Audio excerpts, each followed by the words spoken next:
नमस्कार. तर आज रविवार असून सुद्धा आपल्या कन्नड तालुक्याचे तहसीलदार साहेब आपले विद्याचरण कडवळकर साहेब आज या रविवारच्या दिवशी सुट्टीचा दिवस असताना सुद्धा या ठिकाणी उपस्थित राहिले.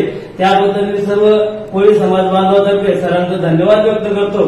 आणि आपला जो 4 तारखेला रस्ता रोको आंदोलन होणार होतं ते काही कारणास्तव स्थगित झालेलं आहे. कारण तहसीलदार साहेबांनी आताच एसडीएम साहेबांसोबत बोलून त्यांनी आपल्याला 30 दिवसाचा अवधी या ठिकाणी मागितलेला आहे की 30 दिवसामध्ये ज्या कोळी समाजाच्या ज्या अडचणी आहे त्या अडचणी आम्ही पूर्ण करू, सॉल्व्ह करू. त्यानंतर तुम्ही तुमचं आंदोलन, जर तुमचं अडचण सॉल्व्ह झाली तर त्यानंतर तुम्ही पुढचं आंदोलन करावे असे आताच सरांनी या ठिकाणी विनंती केलेली आहे. तर मी या व्हिडिओच्या माध्यमातून सर्व कोळी समाज बांधवांना सांगू इच्छितो की जे आपलं 4 तारखेचं जे आंदोलन होतं सोमवारचं ते स्थगित झालेलं आहे आणि आपण कोणी 4 तारखेला कन्नडला येऊ नये अशी मी आपणास या ठिकाणी विनंती करतो.